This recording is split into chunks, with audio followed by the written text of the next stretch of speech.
Welcome to Our State of Education, a monthly conversation here on 760 WJR, where we explore the future of Michigan's K-12 schools. I'm Lloyd Jackson, and I'm joined by my co-host, Angelique Power, President and CEO of the Skillman Foundation. Angelique, what's on tap for today? Hi, Lloyd. How are you? I'm well. I so enjoy our time together every month. So do I.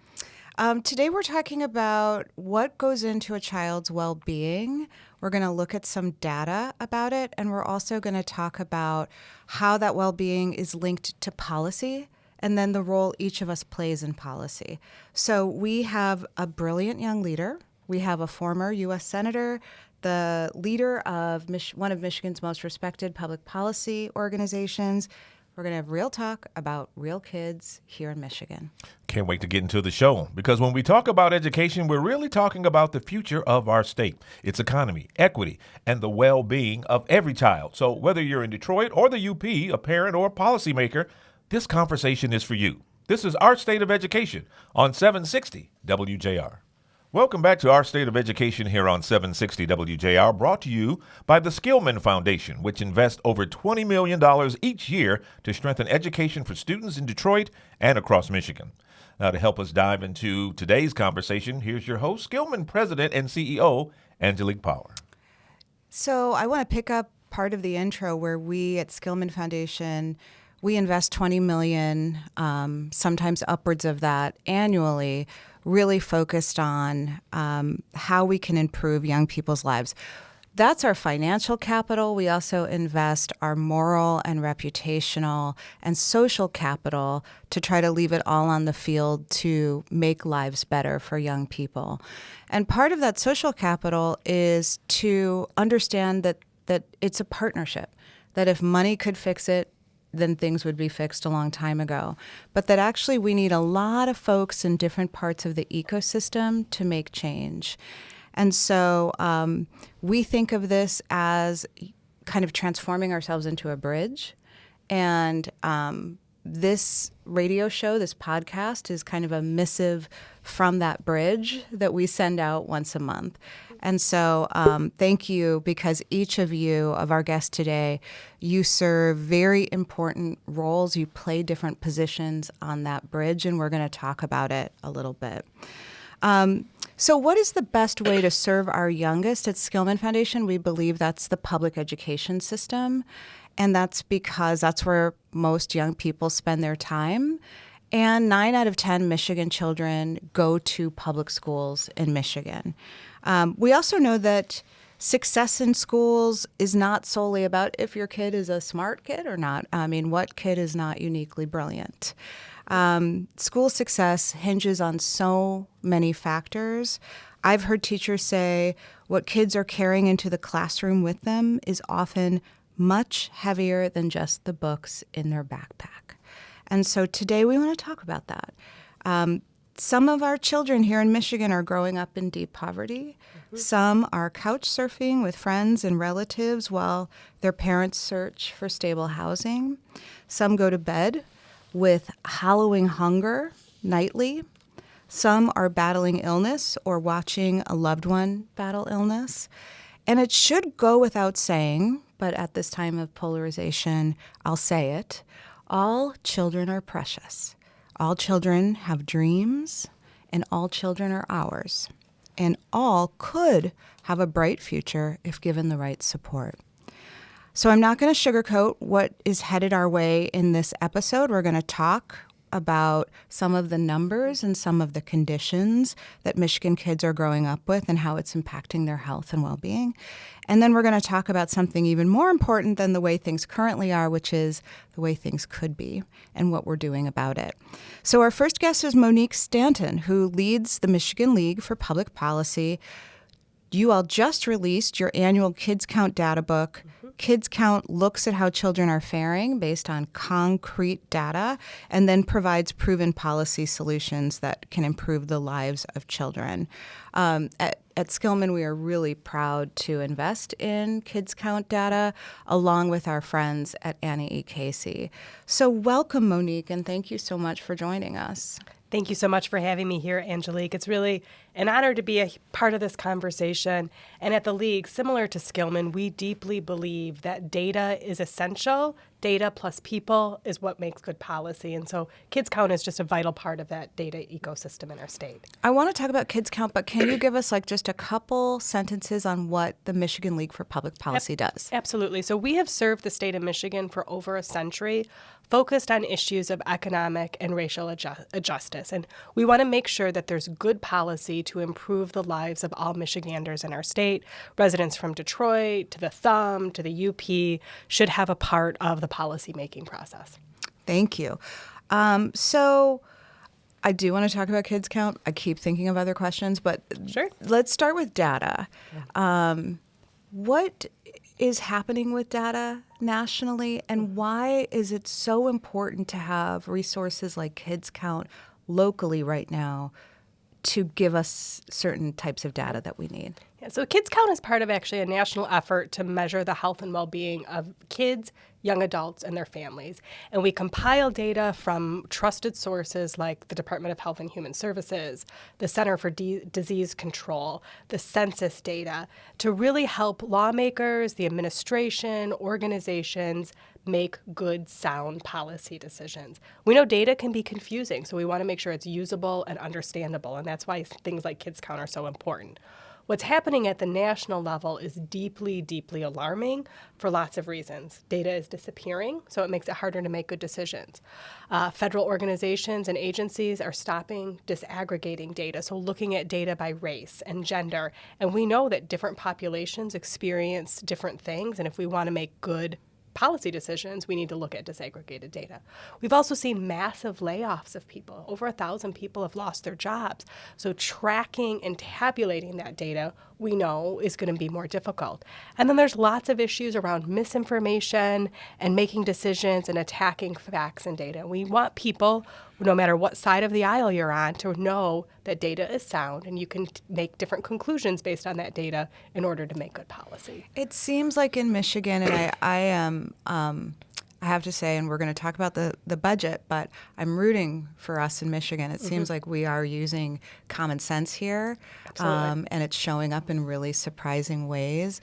But talk to us about this KidsCount data book that arrives annually. And what does it tell us? Right. So right now, it's a data book. It's also available online. You can find data about your city. You can find your data about your county or your region as well as the state. And it shows what's happening. So we look at things like educational outcomes. We look at things like abuse and neglect rates. Do kids have enough health insurance? And then we make policy recommendations based on the findings. So some things in our state we're doing really well. Healthcare coverage is one of them. Other things we're not doing so well. It's like educational outcomes and third grade reading levels. And we know, similar to what you said in the intro, kids are whole people. They bring all of that to school with them. And if we want kids and young adults to be able to thrive, we need to make sure that there's holistic policy in order to support them. What are some headlines? So that's a perfect question. So I think one of the things that we really want to celebrate in Michigan is health outcomes. 97% of our kids are covered by health insurance in Michigan. 2 of 5 of those children are covered by Medicaid. So that's a big positive for our state. We know if kids have access to health insurance, they're more likely to be up to date on lead testing, immunization, well child visits. Those are all really important for kids. They're also deeply concerning that with the cuts at the federal level to Medicaid, that's going to make that insurance coverage potentially go down for kids and their families.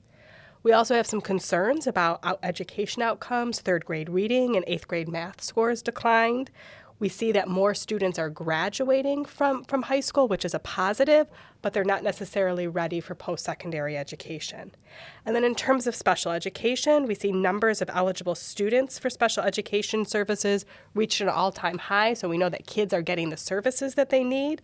But on the flip side, in terms of budget investments, only 28.6% of the cost of those students are actually covered by our state budget. And so we need to make some better investments for special education. So even as you're saying this to me, I'm automatically thinking, this data translates into solutions. Correct. And those solutions are policy changes. Can you explain that? Can you take us from like what we just heard to what some of the policy recommendations are that are just sort of common sense based on Sure. this? So there's some good recommendations in terms of healthcare.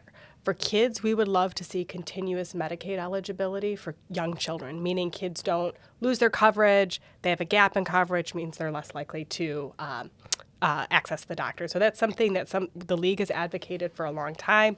Unfortunately, that's been a really big, difficult issue right now. We also had some big wins in our state budget. So dollars in the classroom mean that kids have better access to support services that they need.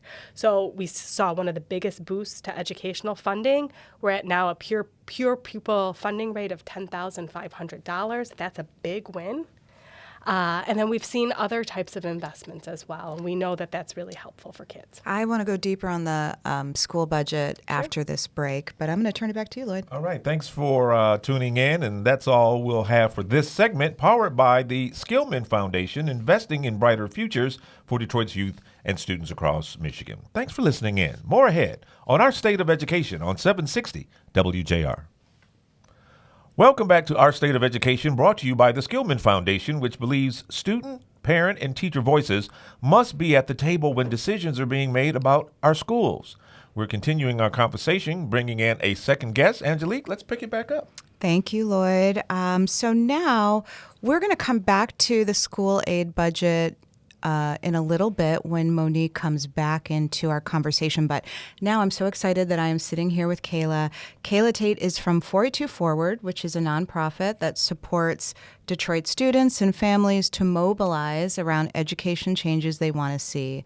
Kayla, we're so grateful that you're joining us, and the perspective that you bring is such a needed one. You're a community organizer, you are a researcher, you are a communicator and a storyteller, and you are a young can I say you're a young person? Oh, yes, please do. Okay. You can say I'm a young person. It won't be true, but you can say it if you want. We'll go with it. Okay. But you are legit a young person who can look at this data that we're talking about, and you can reflect on your own experiences and the experience of your peers in adding a new element to it. So before we get into that, you're with 482 Forward. I gave the briefest of overviews of this important organization. Can you tell us what 482 Forward does? Yeah, for sure. So 424, we're a group of parents, teachers, students, and community members who are fighting for schools where all students can thrive. And we define that as schools that are healthy, healing, and sites of liberation for students, which the framing is really important. Like you mentioned, I'm a storyteller. I'm on the comms team. And so how we talk about schools is really important. But basically, we're a group of Detroiters and people across the state fighting for fair schools. So let's talk a little bit about your role in particular. You're on the comms team, you're a storyteller, you're a researcher too. So tell us about the work you do. Right. So the way we talk about schools is essential. It's essential that we have community voice reflected, the people who are most impacted by schools. And so I do work to reflect those voices, to make sure that they're heard. We also have our research team, our fact team, which is comprised of those groups of people, community members, parents, teachers, students. And they do community-based research in the schools to reflect what's going on. I also do on-the-ground organizing work with college students who are a part of this work as well. And so we do a lot at 482 Forward, but our main concern is to make sure that the people most impacted are at the forefront. So we were talking about the KidsCount report, and one of the data points that really stuck with me was about young people in poverty. Young people, and when I say young adults, I mean in this data point, 18 to 24. Right. So young adults in Michigan are suffering the highest poverty rate in any age group, 1 in 5. And in Detroit, that number is much higher. It's nearly 1 in 3 young adults struggle with poverty. What does that stat mean to you? Yeah. The stat is stark. It's disappointing. I think it points towards the ways in which we failed our young people. I know the theme of today is what will our students inherit? And I think it's an important reframe of how have we failed young people? And I think that reframe is important because it doesn't allow us to absolve ourselves from that work. Our failure to hold our lawmakers accountable, to hold policy accountable that creates fair and funded schools. So that's why that reframe, I think, is important. But being a young adult, especially today, is hard. And I know a lot of people will probably roll their eyes at that, like, oh, you guys have it easy today. You got technology, you got choices. But I think part of that is the issue. I think the context of the landscape that we're existing in today, where we have multiple intersecting crises, we have an affordable housing crisis, we have a loneliness epidemic, we have lots of things that are interconnected and impacting that young adult age range, 18 to 24, that's making it especially hard to get your footing. The loneliness epidemic is one I don't think we talk about often, especially in regards to school, but the opposite of poverty isn't necessarily wealth, it's flourishing. And so poverty predisposes you to things like loneliness. And the ways we can explain that is we see it through our built environment. If we don't have walkable cities, if we don't have public places where people can congregate for free in ways that are accessible, and rec centers and libraries that you actually want to be at, you are then predisposed to loneliness, which goes to impact our mental health. One policy recommendation that we often see is that we need more mental health professionals in schools. But my question is, let's do that root cause analysis to see why.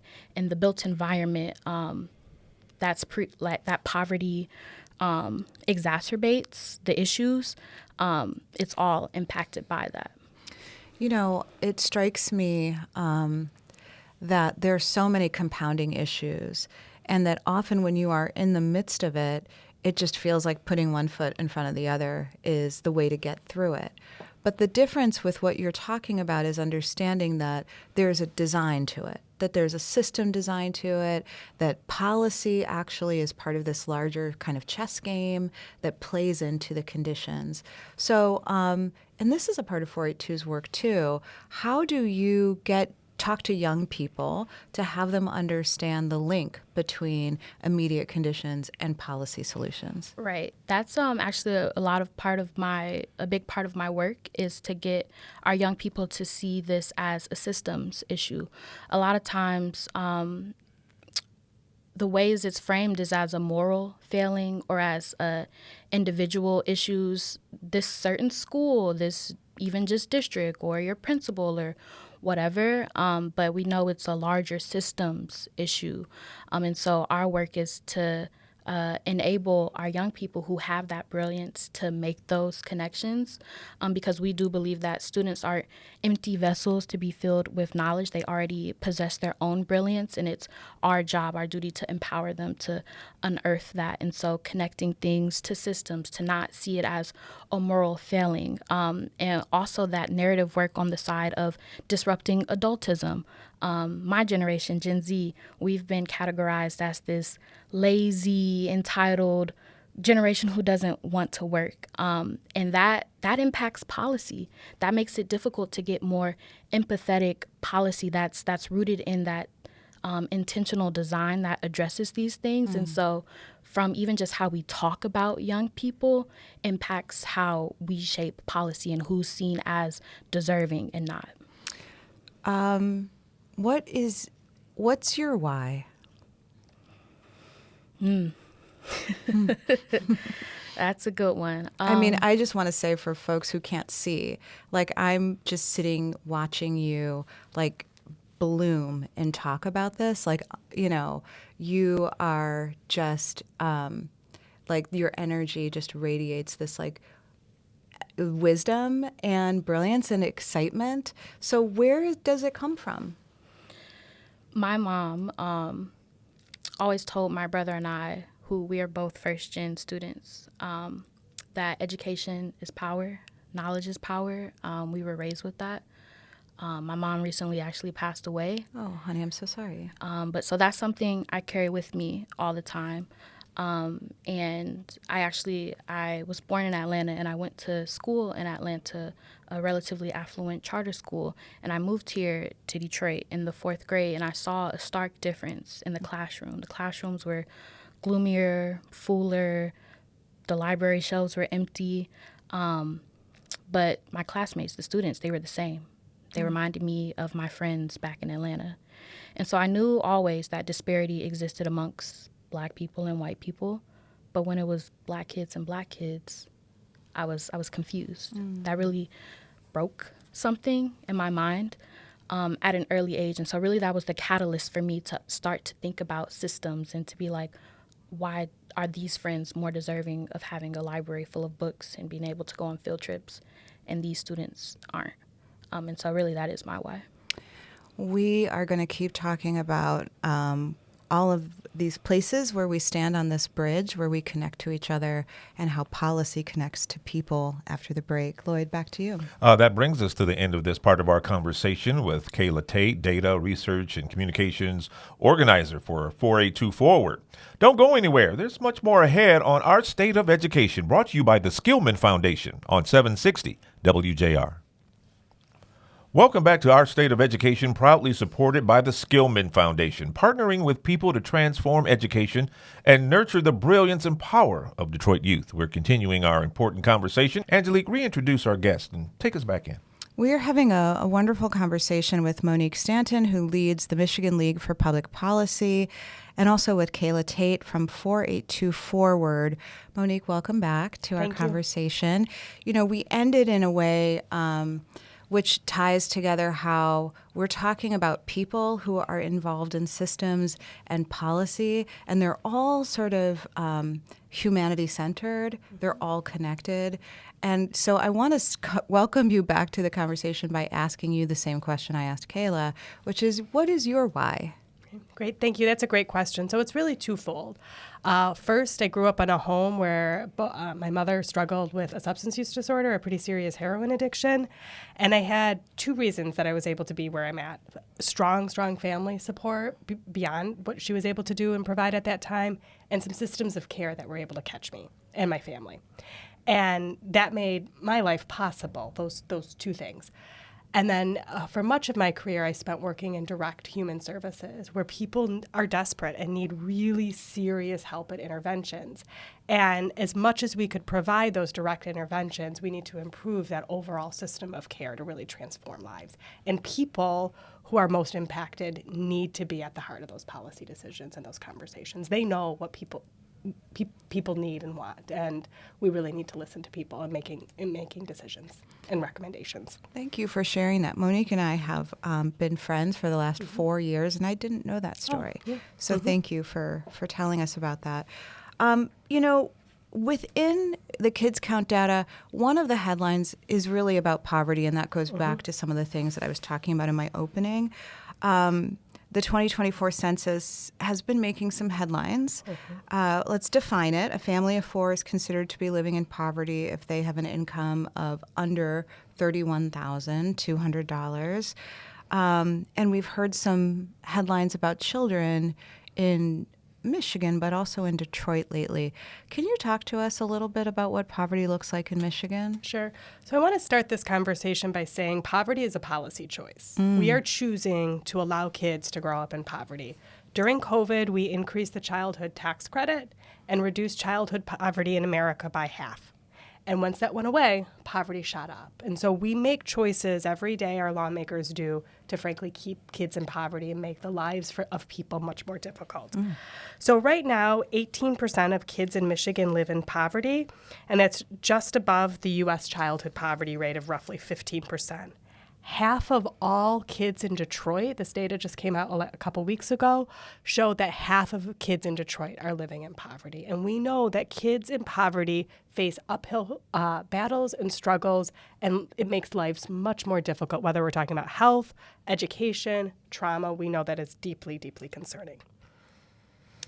So we have policy recommendations, things that we can do to improve outcomes for kids, things like RX Kids, which is a cash transfer payment for families. As a mom and a parent is about to give birth, they get a cash payment at the end of that last trimester, and then a $500 payment throughout that child's first year of life. And we're seeing really great transformational outcomes for families. And that initiative started in Flint, and it's expanding throughout Michigan. And just to slow down on that, because it's really remarkable. major. Started in Flint. Every single mom who gave birth. Every single mom. Received cash payment for the entire first year of the baby's life. Right. And we saw changes that came from it. State recognized it, and they expanded it out, along with Dr. Mona from MSU, who is really leading this effort. Is that right? It's completely transformational. I mean, you're showing outcomes in terms of health. You're seeing reduction in homelessness and people being evicted. You see real tangible things. And then I think most importantly, you hear stories from parents saying, I now have time to breathe. I have time to do things with my child and my other kids that I wouldn't have been able to do before. And so while we love data at the league, sometimes those important stories are sometimes missing from the conversation. And I think Dr. Mona has done a phenomenal job of making sure that those conversations are lifted up. And just slowing us down, because poverty is a choice, right? So you're describing a policy that's being made that is actually awarding moms and giving them dignity to make decisions of what they do with those dollars. Okay, right. Absolutely. Great. So it's a really transformational thing. The other thing that Michigan could do and should do is create our own statewide child tax credit that's fully refundable, meaning that if you don't make a lot of money, you're still eligible for it. So one of the things that's really difficult, I think, to wrap our heads around about the federal tax credit is that you can make too little and not qualify for it. So for instance, a person that's making minimum wage, maybe working 15, 20 hours a week, has sporadic employment, they're going to make too little to qualify for that child tax credit. And so those kids in that family are left out of an important tool to help alleviate poverty. You know, the league has also been a huge supporter of the earned income tax credit, which is a great thing that helps boost families' incomes. But unfortunately, going back to that young adult poverty rate, if a young person does not have a child and is between the ages of 18 and 26, they don't qualify for that earned income tax credit. And so that's a quick thing, a quick policy decision lawmakers could do to help boost young people's incomes right now. 482 has a lot of thoughts on what policy could be put in place that actually offers dignity and creates equity and makes change. Do you want to talk to us about some of those ideas? Yeah, sure. I know that when we tend to talk about poverty, we tend to frame it in the question of income. How do we help young people afford to survive? But that frame is too small. The real question is, like, how do we ensure that every young person has the right to a meaningful life, the right to flourish? And those type of things are impacted by so much. And we in America, at least, have used schools, public schools, as a means to address social problems. It's in our history. We see it with the civil rights movement and desegregation. We see it with child hunger. We use public schools as a means to address these things. And so public education, it's essential. And I know at 482 Forward, we believe in community schools. We believe in schools as sites of health, healing, and liberation, and how children oftentimes spend more time at schools than they do with their family. And so how are we giving young people space to become, to know who they are, to figure out their values? And it can be a slippery slope, right? Some of our opponents perhaps are using schools as a form of indoctrination, or are saying we're doing the same thing. So it's a slippery slope, but we do have to see schools as more than sites of production for workers. We often use metrics of test scores, or are students college ready, or are they entering the workforce? But we know a meaningful life is it goes way beyond that. And so how are we in policy being intentional about that design? Are we giving space for young people to congregate? That's an essential element of adolescence when we have malls closing, public spaces closing. And so if we use schools as a means to address social problems, how are we using schools to do that? I think we're thinking much too small about the potential impact of schools, because our students already spend much of their time there. That's right. And so how are we allowing them to be human? School aid budget, the state budget, all of that just passed. I heard recently the term glimmers. Like glimmers are like things of hope inside of it. What are some of the glimmers that have passed in the state budget or school aid budget? That we'll start with that. Okay, so great. So I mentioned earlier, we did see an increase in that per pupil funding rate. It's the highest rate that we've ever had. So that is a solid win. We also have something in Michigan called the Opportunity Index, and it provides more money for students from low-income families, and that was increased by 25% in this last budget. So that's a significant investment, recognizing that kids that are struggling with poverty have more needs, and we need to invest appropriately. We saw English language learners received a 25% bump as well, so that is also an important stride. And we did see a solid investment and increase in special education by roughly $205 million. So those are some solid wins and glimmers of hope, not just from an investment level, but also a recognition on both sides of the aisle that different kids need different types of investments to succeed and thrive. And that goes all the way across the entirety of Michigan. This helps all Michigan kids. Absolutely.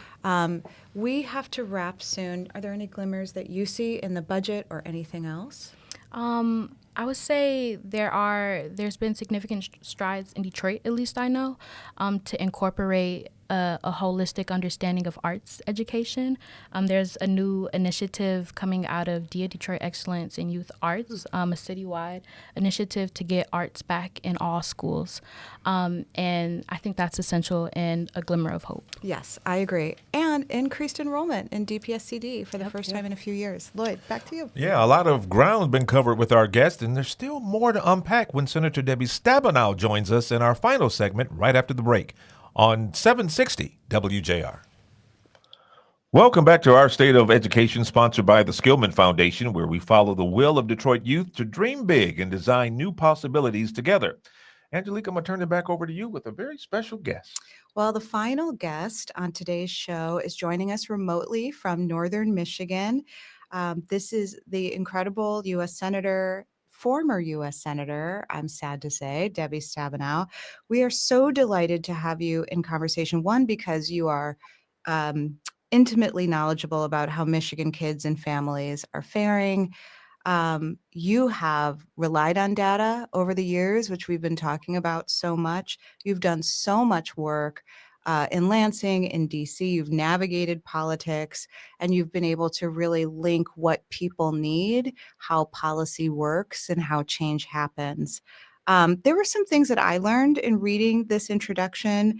A 50-year career as an elected official. You began at age 24 when you were elected to the Ingham County Board of Commissioners. And that's so important. I'm going to ask you about that because we work with incredible young people all the time. You were Michigan's first female U.S. Senator. And for 24 years, you served as a United States Senator representing Michigan in our country. And you just stepped down a few months ago. So, at Skillman, we work on education.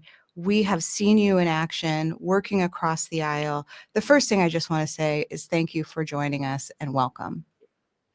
Well, it's wonderful to be with you, and thank you to Skillman for everything you've done in the past. I've been proud to be your partner, but also what you are doing right now. And I have to say, I've listened to your other guests, and I wanted to keep saying, amen, because really, really important discussions. You first began when you were 24. And so I want to first begin by asking you about that woman, that 24-year-old woman. What made you run for office? Well, it's interesting. I was not involved in a political family. I grew up in Clare, which is about, it's considered the gateway to the north, a small town. My mom was director of nursing at the hospital. My dad and grandpa had the car dealership on Main Street. I was blessed to come from a family that was incredibly supportive. I mean, we had challenges like everybody else. But frankly, growing up in the church and the messages that I received about the importance of giving back, I mean, that was a general theme in my family. People didn't think of it as politics. We weren't engaged in politics, but we were the ones, my mom and dad were the ones reaching out at the food bank drive or the church or the school. And there was a very strong sense of the fact that we had a responsibility, that if you benefited from what was going on, you had a responsibility to give back. And so when I went to Michigan State and I was working on my master's degree in social work, I went to a meeting. I just happened to go. There was a women's group I was involved with, and there was a presenter talking about how the Ingham County Medical Care Facility, which is still in Ingham County doing nursing care, and now they've expanded it to all kinds of other services. But at the time, it was the only one that took Medicaid. So if you were a poor senior, low-income senior, that was your only choice for nursing home care. And the county, which ran it, was thinking of closing it. In fact, there was a concerted effort at that time coming from Republican members on the board to close it. So they were talking about getting people involved to speak out. And that was my first sort of intersection between growing up around healthcare in the hospital, caring about it, and politics. And so I ended up getting involved, ended up leading the effort to save the nursing home, which we did after months of going to county meetings and so on. And then it turned out that I happened to live in the county commission district of the leader of the effort to close it. And so people came to me and wanted me to run against him. I knew nothing about politics, but I was very mad. And so I decided to do it. You said I was 24. He called me that young broad, and the young broad beat him. So that was my entrance to politics. Wow. Wow. That's like a bomber jacket. I could just see it saying like young broad, on the back.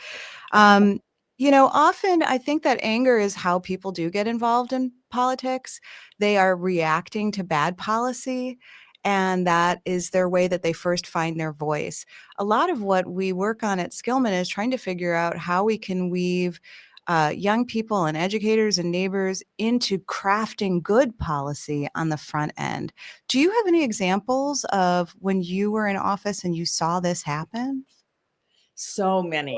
I mean, we could spend hours on this. And first, I would say that certainly elected officials have the responsibility to be reaching out, to listening, to being in the community, to holding town meetings, to reading the mail, listening to who is calling in to them and really paying attention. But we also, now with my non-elected official hat on, have a responsibility to reach out as well and to share what is happening and to offer positive ways to actually fix things. I will never forget, way back when I was a state rep, I had a woman come in who had a child that was severely disabled. And she said to me, if I put my child in an institution or foster care, the state will pay for all of it. But if I want to keep my child at home, I get no help. And I thought, well, yeah, that's crazy. And so we put together a group of parents to come in, spent a lot of time listening, like what would help, what would help. Everybody had different needs, but it was all the same thing. If I could get a little bit of help, a little bit of financial help, I could keep my child at home. They could go through special education. They could be involved in our family and in the school. So we ended up drafting something written by parents and advocates called the Family Support Subsidy Act. This is years ago in the 80s, a way to provide financial assistance to parents of children under 18 that modeled SSI for over 18 to keep young people at home. a small subsidy to do that. It was a national model. I was thrilled the other day walking through an airport to have a mom come up to me and tell me that her son had lived 30 years at home with her and was able to have a wonderful quality of life because of that little extra help. But that was a mom. That was a mom reaching out to me. And the one other thing I would say relates to school meals and summer meals. You know, we're lucky to have a commitment from our Governor Gretchen Whitmer and Senate Majority Leader in the state Senate, Winnie Brinks, who fought like crazy to keep the school meals. But we have children that don't eat in the summer. So parents came to me again, and young people came to me saying, you know, we've got less than 20% of our young people who qualify for school meals who get a healthy meal in the summer. And that ended up a whole effort, started out as grants and so on, but it ended up in my leading an effort that passed a year ago for permanent funding for meals in the summer for children with flexibility. I could go on and on with situations where people came to me and said, this is a need. It needs to be fixed. How can we help? How can we work together? And it worked. That's great. Thank you so much. So we've just gotten the Michigan state budget, and, you know, we were all on pins and needles, not only because it was 3 months late, but because we were watching what was happening at the federal level. We've seen decimation of the Department of Education. We've seen so many federal positions go away. And yet, to the point you just made, in Michigan, we saw bipartisan support that moved through a budget that had pretty strong support for education. We know that we are soon to begin a gubernatorial race after the primary happens, and we will have a new governor. We have a new state superintendent that will begin soon, and we have an opportunity with things moving to the state level to do things differently than they do in DC. You are no longer a U.S. Senator. You can speak freely. What does Michigan need to do to lap ourselves and get ahead in education? Well, we need to continue to have people in elected office, both the governor, the majority in state house and Senate, who are committed to public education. And I say public because there are those just in so many areas of services who want to privatize it and make profit off of it and, you know, narrow who can get help. And so we need a strong public education system. And just as we're seeing the difference it makes in who is president, heaven help us, we also see at the state level, it makes a difference. It's not by accident that we got a good budget for education, honestly. And I will put my partisan hat on, so excuse me if I shouldn't do this, but it's because we had a Democratic governor and a Democratic majority in the Senate who made that a top priority with their Republican colleagues. Now, the good news is it was bipartisan, absolutely. But if there hadn't been the stake put in the ground in terms of priorities by the governor and the Senate leadership, that never would have happened, because the original proposal out of the House cut healthcare, it cut so many things that people care about. So who's in charge matters. They need to want to govern, not play politics, not go after revenge. Ultimately, it has to be bipartisan to work together. But who the leaders are makes fundamental difference. So going into this election, young people voting, because unfortunately we are leaving everything to them. And I apologize in advance on what has been happening. You know, next year will be 250 years of our American democracy. And it's never been challenged more than today. And we need young people engaged to help make sure that we are giving them a future as well as a present that they need and deserve. We agree with you there. We know you have a hard stop. We have a hard stop. Senator Stabenow, thank you for your service and for your forthrightness and the work that you continue to do for us. My Lloyd. pleasure. That wraps up this month's edition of our State of Education here on 760 WJR. We hope today's conversation sparked new ideas and a deeper understanding of the challenges and opportunities facing our schools and students' ideas for the future of education. Thanks for joining us. We'll see you next month with more voices, more insight, more hope for the future of Michigan students on our State of Education, only on 760 WJR.